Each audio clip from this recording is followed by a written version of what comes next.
Hello दोस्तों, नमस्कार। तो ये हमारा थर्मो का 9 नंबर का लेक्चर है। इससे पहले हमने आपको पता है क्या बात की हुई है। थर्मो में जो हमने प्रक्रम होते हैं, एक्सपेंशन ऑफ प्रोसेस, मतलब एक्सपेंशन में क्या क्या वर्क होता है, वो बात की है। 2 परतें हमने आइसोथर्मल पढ़ा था और एक एडियाबैटिक पढ़ा था।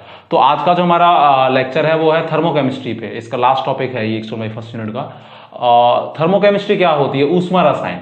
ऊष्मा रसायन ये कहता है कि जैसे कोई केमिकल रिएक्शन होती है, तो केमिकल रिएक्शन होगी तो रिएक्टेंट किस में चेंज होंगे? प्रोडक्ट में चेंज होंगे। तो जब रिएक्टेंट प्रोडक्ट में चेंज होते हैं, तो जब रिएक्टेंट जब एक तो खुद की फॉर्म में होते हैं तो एनर्जी कुछ और होती है, और जब वो प्रोडक्ट में चेंज हो जाता है तो एनर्जी क्या हो जाती है? चेंज हो जाती है कोई ना कोई। अरे आप हैं, आप घर पे रहते हैं, बढ़िया टिप टॉप बन के कॉलेज जाते हैं, तो ऐसा थोड़ा ना जैसे घर पे थे एकदम वैसे के वैसे कॉलेज पहुंचे। कुछ ना कुछ परिवर्तन आएगा ना एनर्जी में। बस में खड़े हो गए, बैठ के गए, तो कुछ ना कुछ परिवर्तन आएगा। उस एनर्जी के अध्ययन को ही क्या बोला जाता है? थर्मोकेमिस्ट्री। या क्या बोला जाता है? ऊष्मा रसायन बोला जाता है। इट मींस ये कह रहा है, आप लोग बोर्ड से भी देख सकते हैं कि किसी भी रासायनिक अभिक्रिया के संपन्न होने पर क्रियाकारक जब उत्पाद में बदलते हैं तो एनर्जी, या जब वो एनर्जी, एंथैल्पी भी एनर्जी का ही टाइप है, एनर्जी की टर्म ही आती है। एनर्जी उस स्थिर ताप पे होता है तो एनर्जी चेंज, तो वो एंथैल्पी कहलाती है। हम एंथैल्पी के बारे में पहले भी बात कर सकें, U + PV। तो एंथैल्पी एनर्जी में क्या होता है? चेंज होता है। उसमें क्या चेंज होगा? जैसे कोई तंत्र है या कोई रिएक्शन जो हो रही है किसी पात्र में, तो यहाँ तो वो वातावरण से एनर्जी लेगी, या वातावरण को या सराउंडिंग को, या जिसको हम परिवेश बोलते हैं, वो एनर्जी उसको क्या करेगी? देगी। इस एनर्जी के ट्रांसफर को, या जो हीट का जो ट्रांसफर हो रहा है, उसी के अध्ययन को क्या बोला जाता है? ऊष्मा रसायन बोला जाता है। यही हमने डेफिनेशन लिखी है कि किसी भी रासायनिक अभिक्रिया के संबंध होने पर क्रियाकारक जो उत्पाद में बदलते हैं तो ऊर्जा अथवा एंथैल्पी में क्या होता है? परिवर्तन, जिससे निकाय या तो परिवेश से ऊष्मा लेता है या क्या करता है? देता है। इस ऊष्मा के स्थानांतरण के अध्ययन को ही क्या बोलते हैं? ऊष्मा रसायन बोलते हैं। इट मींस एंथैल्पी चेंज या एनर्जी चेंज कैसे हो सकता है? क्या हो, मतलब केमिकल रिएक्शनों में एंथैल्पी में परिवर्तन आ जाए, क्या हो सकता है? एक तो मुझे बताया रिएक्टेंट का प्रोडक्ट में चेंज होगा। रिएक्टेंट में तो बॉन्ड क्या हो? टूटे। रिएक्टेंट में जैसे कोई रिएक्शन है, ए सिंगल बॉन्ड बी है, तो वो टूटेगा तभी तो कोई CD या AC कुछ प्रोडक्ट बनेगा। तो रिएक्शन में तो बॉन्ड क्या होते हैं? टूटते हैं। और प्रोडक्ट में बॉन्ड क्या होते हैं? बनते हैं। तो मैंने ये अपने मन से एक आपको फॉर्मूला बनाया हुआ है, ऐसा नहीं कि ये स्पेसिफाई फॉर्मूला है। मतलब एक्चुअल में एंथैल्पी चेंज होता क्या है?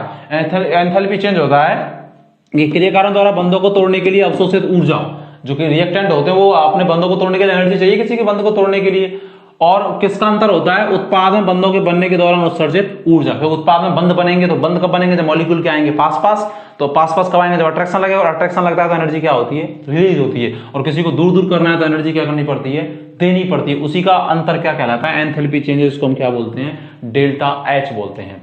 ये एंथैल्पी चेंज 2 प्रकार की अभिक्रियाओं में हम अध्ययन करते हैं। तो एंडोथर्मिक क्या होती है और एक एक्सोथर्मिक क्या होती है? सुनिए, एंडोथर्मिक को बोलते हैं हिंदी में ऊष्मा सोची, और एक्सोथर्मिक को बोलते हैं ऊष्मा छेपी। नाम से पता चल रहा है ऊष्मा हीट का क्या करेंगे? एब्जॉर्ब करेंगे। कब करेंगे हीट का एब्जॉर्प्शन? आप खुद ही सोचिए कि रिएक्टेंट में बॉन्ड आसानी से टूट जाएं या कठिनाई से टूटें।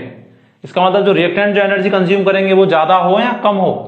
ज्यादा हो, क्योंकि वो जब बॉन्ड आसानी से नहीं टूटेंगे तो एनर्जी लेगा, और जो एनर्जी अगर लेगा तो ऊष्मा का क्या करेगा? अवशोषण करेगा। इसीलिए हमने एक रिलेशन लिखा है कि एनर्जी कंज्यूम, मतलब एनर्जी क्या कर रहा है? एकत्रित कर रहा है। ये किससे ज्यादा हो? एनर्जी रिलीज से। अगर एनर्जी जो कंज्यूम हो रही है वो ज्यादा है एनर्जी उत्सर्जित होने से, इट मींस एनर्जी ली जा रही है, उत्सर्जित नहीं हो रही, तो वो कैसी अभिक्रिया होती है? एंडोथर्मिक रिएक्शन होती है। ठीक है, क्योंकि एनर्जी इसमें क्या हो रही है? कंज्यूम हो रही है, ले रहा है रिएक्टेंट अपने बॉन्डों को तोड़ने के लिए। एनर्जी अगर कंज्यूम का मान एनर्जी रिलीज से कैसा है? कम है। मतलब प्रोडक्ट जब बन रहे हैं तो जो एनर्जी रिलीज हो रही है उसका मान जो रिएक्टेंटों में जब बॉन्ड टूट रहे हैं वो क्या है? कम है। जब एनर्जी रिलीज हो रही है, जब प्रोडक्ट बन रहे हैं उस दौरान, तो वो कैसी होगी? एक्सोथर्मिक। क्योंकि रिएक्शन जो एनर्जी है वो क्या होगी? रिलीज होगी, क्योंकि प्रोडक्ट की एनर्जी कैसी है? ज्यादा। एनर्जी क्या हो रही है? रिलीज हो रही है। उसका मान कैसा है? एनर्जी कंज्यूम से कैसा है? ज्यादा है। तो एनर्जी रिलीज होगी तो वो क्या कहलाएगी? एक्सोथर्मिक कहलाएगी। हमने 2 ग्राफ बनाए हुए हैं, देखो हम स्पेसिफाई करते हैं कौन तो एंडोथर्मिक के लिए, कौन एक्सोथर्मिक के लिए। ऐसा क्यों होता है? यहाँ तो मैंने एनर्जी ले ली, पोटेंशियल एनर्जी और रिएक्शन की होती है, और यहाँ मैंने रिएक्शन का क्या ले लिया? प्रोसेस। इस तरफ तो रिएक्शन हो रही है और इधर एनर्जी इस वाले पे तो वाई एक्सिस पे तो है और एक्सिस पे ये तो रिएक्टेंट है और ये प्रोडक्ट है। ठीक है, एक बार तो मैंने रिएक्टेंट को क्या बनाया हुआ है, क्योंकि रिएक्टेंट और प्रोडक्ट की एनर्जी में जब अंतर होगा तभी रिएक्शन होगी। अगर सेम हो गया रिएक्टेंट प्रोडक्ट तो इक्विलिब्रियम हो जाएगा सामने। तो जब या तो प्रोडक्ट की एनर्जी ऊपर हो या रिएक्टेंट के ऊपर हो तभी रिएक्शन हो सकती है। या तो प्रोडक्ट रिएक्शन में रिएक्टेंट प्रोडक्ट में चेंज तभी होगा। देखिएगा, जैसे ये रिएक्टेंट पहले डायरेक्ट प्रोडक्ट में चेंज होता है, ट्रांजिशन स्टेट में जाता है। ट्रांजिशन स्टेट में जाता है कि नहीं जाता? उसके बाद किसमें चेंज होता है?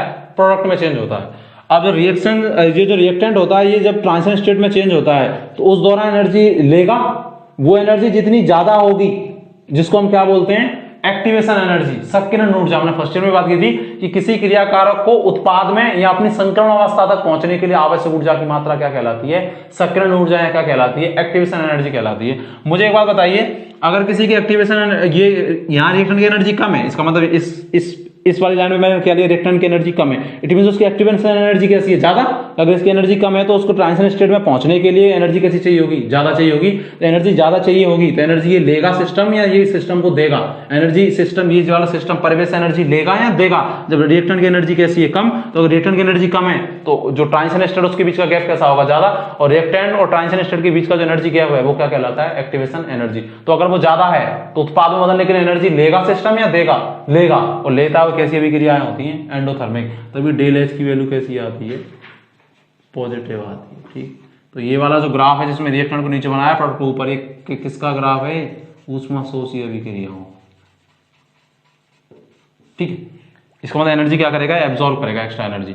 एक मैंने ग्राफ बनाया हुआ है जिसमें मैं रिएक्टेंट को तो क्या बनाया है ऊपर और प्रोडक्ट को क्या बनाया हुआ है नीचे। ये कैसे एक्सोथर्मिक का हो सकता है, रिएक्टेंट जब ट्रांजिशन स्टेट में पहुंचेगा उस दौरान जो एनर्जी गैप होता है रिएक्टेंट का ट्रांजिशन स्टेट में पहुंचने का वो क्या कहलाता है, संकीर्ण ऊर्जा।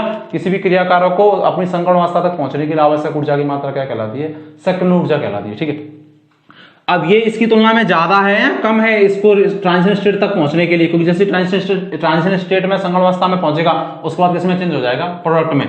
तो ये अगर कम होगा तो एनर्जी इसको चाहिए होगी या कम चाहिए होगी, कम चाहिए होगी ना, क्योंकि ये वाला एनर्जी गैप कैसा है, कम। अगर कम चाहिए होगी तो आराम से इसमें चेंज हो जाएगा, उसमें चेंज हो जाएगा तो किसमें चेंज चला जाएगा, फिर ये प्रोडक्ट में चेंज चला जाएगा। तो एनर्जी ये लेगा क्या है, नहीं लेगा ना, क्योंकि ये वाला गैप कैसा है, बहुत कम है एक्टिवेशन एनर्जी का। अगर गैप कम है तो एनर्जी क्या होगी, रिलीज होगी, और अगर एनर्जी रिलीज होती है तो वो अभिक्रियाएं क्या कहलाती हैं, एक्सोथर्मिक। और डेल एच की वैल्यू कैसी आती है, एक्सोथर्मिक रिएक्शनों के लिए हमने पहली बात कर चुके हैं नेगेटिव, और एंडोथर्मिक के लिए कैसी आती है, पॉजिटिव। वैसे ही जनरली याद रखें, ऊष्माशोषी का मतलब एनर्जी क्या कर रहा है, शोषित कर रहा है। कोई तंत्र है, तंत्र का मतलब कोई निकाय जिसमें कोई केमिकल रिएक्शन हो रही है जिसको अध्ययन करते हैं उसको निकाय तंत्र ही बोलते हैं। तो एनर्जी अवशोषित कर रहा है तो एनर्जी बढ़ रही है, तो एनर्जी बढ़ रही है तो पॉजिटिव का मतलब एनर्जी क्या हो रही है, बढ़ रही है, क्योंकि एनर्जी तंत्र ले रहा है अपनी रिएक्शन कराने के लिए। एंडोथर्मिक इसलिए डेल एच की वैल्यू कैसी आती है, पॉजिटिव। इसका एनर्जी, इसके एंथैल्पी का मान क्या हो रहा है, बढ़ रहा है। मैं बोलूं एक्सोथर्मिक रिएक्शन, ऊष्माक्षेपी का मतलब वो जो ये तंत्र जिसमें अभिक्रिया हो रही है वो वातावरण को, सराउंडिंग को, परिवेश को एनर्जी लेंगी कि देंगी, क्योंकि ऊष्मा का क्या हो रहा है, रिलीज हो रही है, एनर्जी रिलीज हो रही है तो एनर्जी क्या हो रही है, कम हो रही है। इसीलिए डेल्टा एच कैसा आता है, नेगेटिव आता है ऊष्माक्षेपी अभिक्रियाओं के लिए, और ऊष्माशोषी के लिए कैसा आता है, पॉजिटिव। डेफिनेशन आप लोग इसको आराम से लिख सकते हैं। अगर एनर्जी कंज्यूम का मान ज्यादा, एनर्जी रिलीज से, इसमें एनर्जी चाहिए ज्यादा, चाहिए तो शोषी। अगर एनर्जी रिलीज का मान ज्यादा है एनर्जी कंज्यूम से, जो चाहिए अगर उससे ज्यादा किसका है, जो रिलीज हो रही है, तो वो कैसी होगी, एक्सोथर्मिक। ऊष्मा क्या हो रही है, त्यागी जा रही है, मतलब दे रहा है सराउंडिंग को, वो जो सिस्टम है, जो रिएक्शन हो रही है वो, मतलब एनर्जी रिलीज हो रही है, इसीलिए एक्सोथर्मिक। डेल एच की वैल्यू नेगेटिव। ये बस इसको ध्यान में रखें और इसको भी ध्यान में रखें, आप लोग खुद इसको अच्छे समझ सकते हैं, वीडियो को पीछे ले जाके इसको लिख लें। तो हम देख लेते हैं हीट ऑफ कॉम्बस्शन और हीट ऑफ फॉर्मेशन क्या होता है, संभवन की ऊष्मा क्या होती है और दहन की ऊष्मा क्या होती है। ऊष्मा को एंथैल्पी भी बोल सकते हैं अगर ऊष्मा स्थिर दाब पर अगर ये जो परिवर्तन हो अगर किया जाए तो, क्योंकि स्थिर दाब पर जो ऊष्मा धारिता में, ऊष्मा में जो परिवर्तन होता है वो एंथैल्पी के बराबर होता है डेल्टा एच। हमने बात की है पहले भी, डेल्टा अपॉन डेल टी। अगर स्थिर दाब पे किया जाता है ऊष्मा में, ऊष्मा धारिता में परिवर्तन, तो वो एंथैल्पी परिवर्तन के बराबर होता है। इसीलिए दहन की ऊष्मा को दहन की एंथैल्पी भी बोल सकते हैं, और संभवन की ऊष्मा को क्यू ऊष्मा से रिप्रेजेंट करते हैं। अगर स्थिर दाब पे होते हैं सारे प्रोसेस जो भी होते हैं, ठीक है, ये जितनी भी रिएक्शन होती है स्थिर दाब पे हो रही है, इसीलिए ऊष्मा को क्या बोल सकते हैं, एंथैल्पी भी बोल सकते हैं। संभवन की ऊष्मा का मतलब ये है कि कोई जो रिएक्शन हो रही है उसमें जो हम कंपाउंड को बना रहे हैं तो उसके दौरान जो कंपाउंड बनेगा, तत्वों से मिलकर बनेगा, उस दौरान एंथैल्पी में जो परिवर्तन होगा उसी को क्या बोलते हैं, संभवन की ऊष्मा, या क्या बोला जाता है, संभवन की एंथैल्पी बोला जाता है। ये अलग अलग है लेकिन हमने कंपेयर करने की वजह से एक ही साथ लिख दिए। जबकि दहन की एंथैल्पी का मतलब यह है कि जब एक मूल पदार्थ को ऑक्सीजन के साथ या वायु की उपस्थिति में जलाया जाता है या उसका पूर्ण दहन कराया जाता है, तो जब दहन कराया जाएगा तो किसी को ऑक्सीजन के साथ जलाएंगे तो एनर्जी रिलीज होगी। अरे किसी को जब ऑक्सीजन के साथ जलाते हैं तो एनर्जी देनी थोड़ना पड़ती है, रिलीज ही तो होती है, होती कि नहीं होती। तो उस दौरान जो एनर्जी रिलीज होती है उसको क्या बोलते हैं, दहन की ऊष्मा, या इसको क्या बोलते हैं, दहन की एंथैल्पी बोलते हैं। और अगर ये जो प्रक्रम में कराया जा रहा है 25 डिग्री टेम्परेचर पे और 1 atm है, तो इसको मानक कंडीशन बोला जाता है, स्टैंडर्ड कंडीशन। तो क्या वर्ड लगा देते हैं, मानक दहन एंथैल्पी, ठीक है। मानक अगर लगाते हैं तो जो ये है ना डेल्टा एच से रिप्रेजेंट करते हैं, नॉट भी लगा देते हैं, तो कभी ऐसे कहीं दे रखा हो तो कंफ्यूज नहीं होना। मानक का मतलब स्पेसिफिक कंडीशन होती है 25 डिग्री टेम्परेचर, रूम टेम्परेचर और 1 atm दाब पर अगर ये प्रोसेस हो रहा है तो उसको मानक वर्ड लगा देते हैं, ठीक है। इसको निकालने का क्या तरीका है, संभवन की ऊष्मा को निकालने का तरीका क्या है, जैसे आपको निकालना हो टोटल एंथैल्पी में चेंज कितना हुआ, तो क्या करना है, जो प्रोडक्ट जैसे कोई रिएक्शन है उसमें एक टाइप तो रिएक्टेंट होंगे, एक तरफ कौन होंगे, प्रोडक्ट होंगे, तो प्रोडक्टों की जो संभवन ऊष्मा होगी उसमें से किसको घटा दो, रिएक्टेंट की संभवन ऊष्मा को घटा दो, तो टोटल जो एंथैल्पी में जो परिवर्तन होगा वो क्या हमको कैलकुलेट हो जाएगा। एक चीज याद रखें, फॉर न्यूमेरिकल टाइप क्वेश्चन जो होते हैं, कभी आप कंपटीशन एग्जाम जब तैयारी करेंगे, कभी आप देंगे तो वहां क्वेश्चन आता है, इसलिए मैंने इसको इंक्लूड किया है कि जो ये निम्न जो एलिमेंट दे रखे हैं इनके लिए जो संभवन ऊष्मा का मान क्या है, शून्य होता है, क्योंकि आसानी से कंपाउंड फॉर्मेशन नहीं करते, स्टेबल कंपाउंड होते हैं, जैसे F2Cl2, Br2, I2, O2, N2H2, C graphite carbon graphite की फॉर्म में पाया जाता है, सोडियम सॉलिड की फॉर्म में, या सल्फर का एक कंपाउंड होता है S8 की फॉर्म में पाया जाता है, ये P4 फास्फोरस का व्हाइट फास्फोरस होता है, इसको P4 से प्रेजेंट करते हैं। इनके लिए संभवन की ऊष्मा का मान क्या होगा, 0 होगा। ये क्या, जब आपको जैसे कोई न्यूमेरिकल दिया जाएगा तो इनकी अगर ये किसी रिएक्शन में आ रहे होंगे तो इनके मान ही नहीं दिए जाएंगे, इट मींस इनका मान क्या होता है, क्या रखना है, 0 रखना है, ठीक है, दिमाग में रखें। जैसे आपको ये दिया गया, एक रिएक्शन दिया गया 2C graphite 3H2 plus half O2 से बन रहा है एथेनॉल C2H5OH बन रहा है, ठीक है। इसके लिए एंथैल्पी में परिवर्तन ज्ञात करिए, और आपको कैसे करेंगे, एंथैल्पी में परिवर्तन ज्ञात करने के लिए क्या करेंगे, संभवन ऊष्मा निकालने का क्या तरीका होता है, प्रोडक्ट की संभवन ऊष्मा बटे रिएक्टेंट की। प्रोडक्ट में कौन है, एथेनॉल, इसीलिए डेल्टा एच का मतलब प्रोडक्ट की अगर वैल्यू दी होती, क्वेश्चन होता, अभी हम क्वेश्चन भी करेंगे तो वैल्यू लिख देते एथेनॉल की इसकी जगह, तो डेल्टा एच और एथेनॉल प्रोडक्ट में, माइनस रिएक्टेंट में कौन है, एक तो सी ग्रेफाइट, 2 है तो 2 से मल्टीप्लाई कर देंगे, जो वैल्यू होगी H2 है तो इसी संभवन एंथैल्पी क्या होगी, कितने से मल्टीप्लाई कर देंगे, H2 को 3 से, O2 की संभवन एंथैल्पी और जितना होगा उसको 1/2 से मल्टीप्लाई कर देंगे। मुझे पता है, लेकिन इसके लिए वैल्यू क्या होती है, सी ग्रेफाइट के लिए 0 मानक संभवन एंथैल्पी, इसके लिए भी 0 और H2 के लिए भी क्या होती है 0। तो जो एंथैल्पी में जो परिवर्तन होगा वो किसके बराबर आ जाएगा, जो एथेनॉल है उसकी जो संभवतन एंथैल्पी दे रखी क्वेश्चन में उसी के बराबर आ जाएगा, क्योंकि इन तीनों के लिए तो क्या होती है 0। अभी क्वेश्चन करेंगे, मैंने एक जनरल एग्जांपल बताया। दहन ऊष्मा या दहन एंथैल्पी का मतलब क्या है, एंथैल्पी और ऊष्मा में तो कंफ्यूज नहीं हो रहा है ना, ऊष्मा को एंथैल्पी बोल सकते हैं अगर स्थिर दाब पे किया जाए प्रोसेस, तो स्थिर दाब पर जो ऊष्मा है ऊष्माधारिता में परिवर्तन होता है वो एंथैल्पी के बराबर होता है, हम बात कर चुके हैं पहले भी, ठीक है।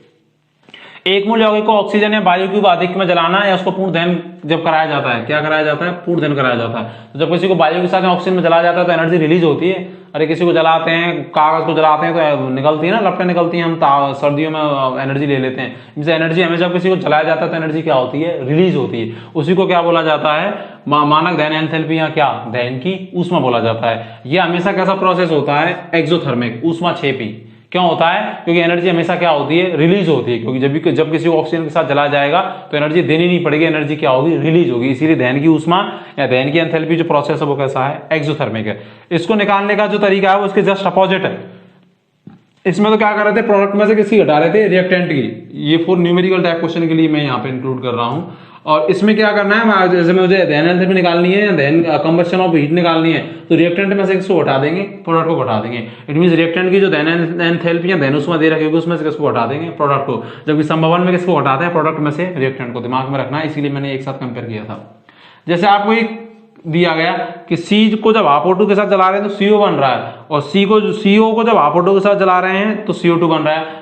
आपसे पूछे किसके लिए दहन एंथैल्पी कैलकुलेट की जा सकती है, तो मुझे पता है कि जिनमें पूर्ण दहन होगा, पूर्ण दहन के दौरान जो ऊर्जा ऊष्मा मुक्त होती है उसी को क्या बोलते हैं, दहन ऊष्मा। कार्बन मोनोऑक्साइड का बनना पूर्ण दहन होता है क्या, ये तो बहुत बॉडी के लिए नुकसानदायक होती है, क्योंकि अपूर्ण दहन होता है बहुत ज्यादा। अपूर्ण तो हो रहा है, पूरा कहां चल रहा है, पूरा चलता तो CO2 बन जाती, तो इसके लिए कैलकुलेट नहीं कर सकते। जिसमें पूर्ण दहन होगा उसके लिए क्या कर सकते हैं, दहन एंथैल्पी को कैलकुलेट कर सकते हैं, क्योंकि पूर्ण दहन इसमें हमने लिख रखा है, पूर्ण दहन के दौरान जो एंथैल्पी में जो चेंजमेंट होता है, ठीक है। जैसे आपको क्वेश्चन दिया गया कि C2H6 के विक्रिया करा रहे हैं O2 के साथ, तो एथेन की जब कराते हैं O2 के साथ तो CO2 बनता है, और क्या बनता है, जल।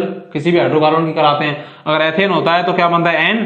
फर्स्ट ईयर में हमने पढ़ा हुआ है N और N+1। N का मतलब जितने कार्बन होते हैं उतना तो CO2 बन जाता है, 2 कार्बन है, और उससे एक ज्यादा क्या बन जाता है, H2। तो 2 तो CO2 बन गया और एक क्या बन गया, H2 बन गया, ठीक है। इसके लिए जो दहन एंथैल्पी दे रखी है X1, इसके लिए X2, इसके लिए X3 और इसके लिए क्या दे रखी है, X4 दे रखी है। और आपसे टोटल दहन एंथैल्पी में परिवर्तन पूछा जा रहा है, कितना निकलेगा। क्या कर देना है, रिएक्टेंट में से किसको घटा देना है, प्रोडक्ट को घटा देना है। रिएक्टेंट की साइड कौन है, एक तो X1 और एक कौन है x2, x2 के कितने हैं इसकी जो मोल है 7/2, तो 7/2 से क्या कर देंगे मल्टीप्लाई कर देंगे, माइनस x3 में x3 किसकी CO2 के कितने मोल है 2, तो 2 से मल्टीप्लाई कर देंगे, x4 किसकी H2O की, और H2O का मतलब इसके कितने मोल है 3, तो x4 को किससे मल्टीप्लाई कर देंगे 3 से मल्टीप्लाई कर देंगे। जैसा भी हम आगे क्वेश्चन करेंगे तो वैल्यूज होंगी, तो देन एंथैल्पी में तो रिएक्टेंट में से प्रोडक्ट को घटाना है, और संभवन की एंथैल्पी है संभवन की ऊष्मा में क्या प्रोडक्ट में से रिएक्टेंट को घटाना, किन के लिए 0 होती है ये दिमाग में रखना है। ठीक है, इसको लिख लें, फिर हम क्वेश्चन करते हैं। क्वेश्चन देख लेते हैं कि एंथैल्पी परिवर्तन पे कैसे क्वेश्चन आते हैं, संभवन ऊष्मा को दे दे या दहन ऊष्मा को दे दे तो एंथैल्पी चेंज कैसे निकालते हैं। जैसे पहला क्वेश्चन दे रखा है कि निम्न रिएक्शंस के लिए एंथैल्पी परिवर्तन ज्ञात कीजिए डेल्टा H, यदि CO2, CO और H2O की मानक संभवन ऊष्मा क्या दे रखी है, तीनों की वैल्यूज दे रखी है। ठीक है, और ये रिएक्शन दे रखी है और आपसे पूछा जा रहा है कि इसके लिए बताइए कितना आएगा एंथैल्पी चेंज। तो मुझे पता यदि संभवन ऊष्माएं दे रखी है तो डेल्टा H निकालने के लिए क्या फॉर्मूला लगा देंगे, संभवन ऊष्मा है क्या प्रोडक्ट माइनस संभवन ऊष्मा है क्या रिएक्टेंट, ये तुम्हारे दिमाग में है। ठीक है, प्रोडक्ट में कौन है CO और H2O, और रिएक्टेंट में कौन है CO2 और H2। तो क्या कर दो एंथैल्पी चेंज निकालने के लिए डेल्टा H, एंथैल्पी चेंज तो पूछ रहा है, एंथैल्पी परिवर्तन कौन है, प्रोडक्ट में कौन है देखना, प्रोडक्ट में एक तो CO है और H2O है, और CO के लिए वैल्यू कितनी है 111, और उसके लिए H2O के लिए कितनी है क्रम से दे रखी ना 1 2 और 3, और ये वैल्यू 1 2 3 111 और 241 है। तो अगर मैं CO की लिखूं प्रोडक्ट की साइड यही है तो क्या डेल्टा H ऑफ कितनी दे रखी है 111, डायरेक्ट लिख रहा हूं मैं, है ना 111.3 प्लस H2O, ये भी प्रोडक्ट की साइड है, H2O की कितनी है 241, वो भी किसमें माइनस में 241.8 माइनस, ये तो प्रोडक्ट की हो गई, प्रोडक्ट की साइड CO और H2O तो दोनों की लिख दी।